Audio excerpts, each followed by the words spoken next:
Salut à tous, c'est Nico, j'espère que vous allez bien. On se retrouve aujourd'hui pour la présentation de cette Subaru WRC 2006 en version plain body de chez AutoArt à l'échelle 1/18e. Modèle sorti en blanc et également en bleu. Donc ce sont deux modèles, globalement c'est des WRC, mais soit pour les essais, ils utilisent ce genre de voiture, ou alors c'est vous allez chez ProDrive, vous dites bah tiens j'achète une Subaru WRC, vous l'avez telle quelle. Donc c'est pas fourni avec des stickers ou autre, c'est vraiment brut. C'est un modèle que j'apprécie énormément. Le mariage du blanc et du noir, c'est juste du plus bel effet. Franchement, elle ressort, mais à 200%. Et je trouve qu'en vidéo, elle rend pas aussi bien qu'en vrai. Donc ceux qui l'ont pourront confirmer mes dires. Et pour les autres, bah, franchement, je vais essayer de vous trouver de beaux angles de vue parce que clairement, c'est vraiment une miniature qu'il faut au moins voir et même, je dirais même obligatoirement avoir. Je sais, ça veut rien dire ce que je dis, mais c'est pas grave, c'est pas grave. Vous avez commencé à avoir l'habitude maintenant. Mais blague à part, c'est vraiment un très très beau modèle. Je vais arrêter le plateau et puis on va détailler tout ça ensemble. Hop, alors pour info, c'est un modèle qu'on trouve très rarement sur le marché de l'occasion. C'est sold out depuis des lustres chez AutoArt, hein. Modèle qui j'ai pu m'offrir en 2012, j'ai dû payer ça entre 100 et 120 euros, je crois. Et c'était le prix actuel enfin le prix moyen de tout ce qui était le STI 9, WRC 2006, 2008 et justement c'est plain body.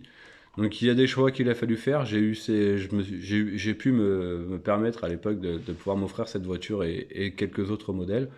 À l'heure d'aujourd'hui, je ne pourrais plus, hein, on va pas se mentir, parce qu'il y en a deux sur eBay et les prix sont de 391 euros et de 365 euros. Donc autant vous dire qu'à ce prix-là, voilà, c'est quelque chose auquel on réfléchit. Mais si je vous dis que c'était au prix de vente de 120 euros, je pense que voilà, il y a un moment où il faut se faire plaisir et c'est vraiment un modèle. Si vous regardez ne serait-ce que les photos qui ont été mises en avant sur Google de cette voiture par les photographes, avec l'angle de vue, elle est vraiment magnifique. Je me faisais une joie de vous la présenter parce que c'est vraiment un modèle qui me tient à cœur. C'est vraiment, je la trouve vraiment très très belle. C'est, hop, excusez-moi pour le bruit, je me replace. C'est vraiment un modèle qui est très bien détaillé en plus de ça, donc on n'a que du pain béni sur ce plateau. Alors, du coup, sur le côté, vous pouvez retrouver les classiques jantes dorées. Mine de rien, on va passer la présentation. Donc les jantes dorées avec les Pirelli P0. Donc c'est du 4 trous hein, sur les WRC depuis très très longtemps. Donc autant sur les WRC première génération, on avait du 5 trous. Là, passé une année, je sais plus quelle année c'est précisément. Si vous avez la réponse, mettez-la en commentaire. Donc ils sont passés sur du 4 trous. Pour y revenir aux 5 trous, je crois que la version 2008 de la Subaru est bien en 5 trous. Donc pareil, vous pouvez retrouver, bougez pas, je vais poser mon petit pétouillant saisissoir. Vous pouvez retrouver des très beaux disques, hop, des très beaux disques et des très beaux freins d'ailleurs. Donc c'est encore du AP Racing à coup sûr. Donc le détail est même poussé sur les disques, c'est vraiment bien, vraiment vraiment bien. Hop, donc là pareil, hein, vous voyez les disques, ils sont vraiment vraiment très beaux. Alors c'est con, c'est du détail, ça se voit pas, mais quand on le sait, ça se voit bien. Et du coup, vous avez également l'extracteur d'air qui se trouvera là. Donc c'est une vraie grille enfin c'est tout fin, hein, c'est vraiment de la petite grille. C'est pas juste un bout de plastique peint, hein. On retrouve également le petit renfoncement là. C'est typique des WRC ce pare-choc. Parce que mine de rien, elle est beaucoup plus élargie que la version STI de base. Tac. Donc sur la face avant, on va retrouver les beaux phares à fond noir. Une émission d'air juste là. La calandre centrale et celle de côté conducteur. C'est vraiment du plastique peint. Malheureusement, là, je sais pas si c'est vraiment comme ça dans la version officielle et à l'échelle 1.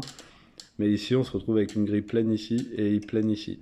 Donc, à mon avis, c'est réellement le cas. Sinon, il se serait cassé la tête à faire une grille, sachant qu'on en a une également ici. Et puis, on a également une entrée d'air ici. Et du coup, l'autre extracteur de l'autre côté. Voilà. Donc pareil, entrée d'air, mais bon, qui ne doit pas refroidir grand chose, hormis le filtre à air qui se trouvera juste là. Et ensuite, on a un extracteur d'air pour moi, enfin en tout cas, selon ma théorie, hein, l'air rentre ici, ressort ici. Hein. Donc on a un extracteur d'air sur le capot. Hop, et du coup, sous le capot, on retrouve le gros échangeur de manière en position horizontale. Et puis du coup, voilà, le piping du TMIC, parce que du coup c'est un TMIC, c'est plus un FMIC, du TMIC qui est juste là, avec le ventilateur, donc faut envoyer à balle d'air froid. Hein. Là à mon avis c'est plus justement pour l'extraire. Enfin je sais pas, hein, je fais des déductions, hein. Si je me loupe, n'hésitez pas à me corriger. Ensuite, j'ai oublié ce petit détail, hop, la petite baguette de capot. Très important. Donc pareil, vous retrouverez un petit trou juste là pour la baguette. Je vérifie en même temps que je vous parle. Hop. Mais du coup, vous voyez, en fait, quand on le met, eh bien, le capot n'est plus très grand ouvert. Et du coup, on retrouve encore, je reviens toujours à mes charnières, des charnières, des grosses charnières, une barre anti-rapprochement qui est bien posée, toute l'admission d'air, vous voyez, en fait, l'entrée d'air rentre ici, enfin l'air rentre ici, et puis elle passe directement dans l'admission. Donc c'est beau. C'est beau, c'est beau. Ouais. C'est franchement un très très beau moteur sur ce modèle-là, et clairement ça change. Je vous en ai ouvert des capots. Hein. Et bah celui-ci, je crois bien que c'est le premier que vous voyez dans cette configuration, comme présenté ici. C'est vraiment, vraiment différent. Alors, on va refermer le capot. Tac. Donc on retrouvera de belles attaches rapides, mais bon ça AutoArt savent les faire depuis très longtemps. Hop, alors on revient sur le côté. On a des petits trous qui sont là pour les chandelles. Hein, quand ils vont au stand, ils lèvent la voiture, ils passent bam bam, deux grosses chandelles de chaque côté. Et puis ils peuvent travailler tranquillement dessus. Hop, on va passer du coup sur la partie arrière. Donc j'aime beaucoup la grosse plaque jaune, je trouve ça sympa. Échappement à droite, WRC. Les feux, alors on aime, on n'aime pas. Je trouve que là, ils rentrent pas trop mal dans le sens où ils sont teintés en gris à l'intérieur. Du coup, ça fait pas les feux. Alors, j'ai rien contre le tuning, mais on est loin des années tuning de l'époque, justement.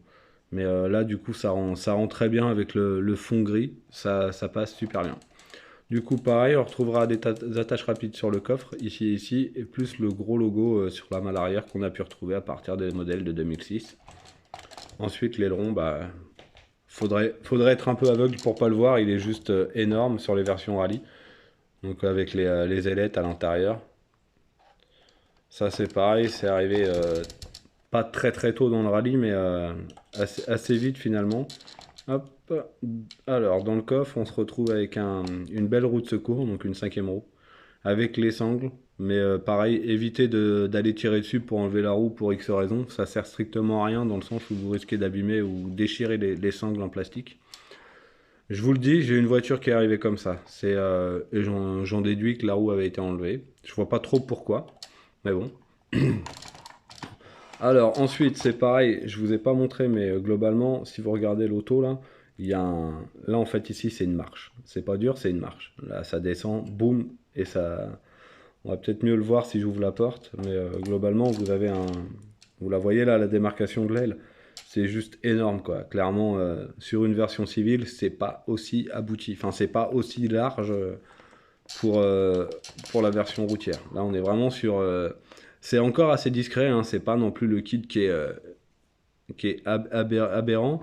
Hormis là, l'aile ou à l'avant où c'est vraiment. L'arche est vraiment ouverte. Et il y a une petite démarcation juste là aussi. Mais sinon, ça reste assez soft. Hein, c'est pas d'une violence pure. Hein. Donc là, à l'arrière, on retrouve en gros du blanc partout. Il y a plus de banquette, toute la caisse est blanche, l'arceau est imposant et blanc. On retrouvera juste un peu de couleur, c'est au niveau des harnais qui viennent se repiquer sur l'arrière de l'arceau. Hop, ensuite, on va faire le tour de l'habitacle. Je vous ai pas parlé des rétros, mais les beaux rétros bien profilés sont là aussi. Hop, alors, sur l'intérieur, ce que je vais faire, je vais ouvrir les portes avant.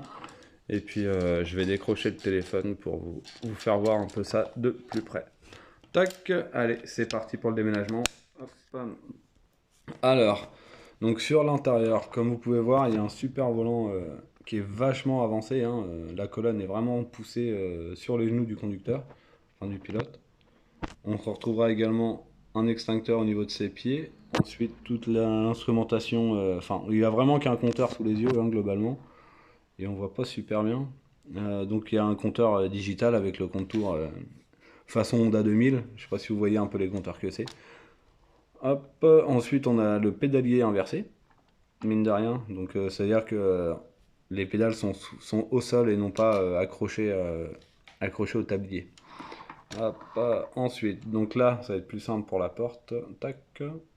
Donc, pardon.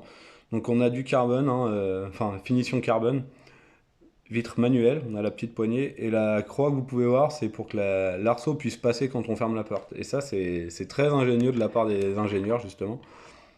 C'est pensé dans le sens où, bah voilà, on met un arceau, mais si on n'arrive plus à fermer la porte, on a l'air con. Donc, tac. Alors, ah, c'est beau. Un peu de netteté, franchement, ça fait du bien. Du coup, vous avez tous les interrupteurs qui seront tournés vers le copilote de manière à ce qu'il puisse gérer tout en gardant les yeux sur ce qu'il fait, alors que le pilote, il est vraiment concentré sur sa conduite et sur sa route. On a le levier de frein-main qui est juste voilà, imposant. Et puis toutes les commandes, voilà, tout est là en fait, hein, il n'y a pas à tortiller du cul pour chier droit. Et puis vous avez également un extincteur au niveau des pieds du passager. Hop, et du coup, pour ce qui est des sièges, vous voyez, on a du gros baquet, badgé STI. Et puis après, il rajoute le nom des pilotes en fonction. On a également les pare-soleils qui sont présents sur cette voiture. Hop. Ensuite, on retrouve le support de caméra. Ça, c'est typique aussi des voitures de rallye. Et puis, on a ce que j'appellerais 3 antennes de requin. Et puis 2 petites antennes assez bien détaillées quand même. Celles-ci sont jolies. Assez fines, attention au nettoyage. Faut être tatillon et patient. Parce que là, clairement, c'est un truc à les péter. Donc, coton-tige autour des antennes. Et ça va bien se passer. Hop, j'ai reposé ça. Mais écoutez, si la vidéo vous a plu, je vous invite à mettre un petit pouce bleu. Et puis n'hésitez pas à vous abonner, ça me fait plaisir et ça mange pas de pain. Sur ce, je vous souhaite un excellent week-end et je vous dis à vendredi prochain pour de nouvelles aventures. Allez, ciao ciao!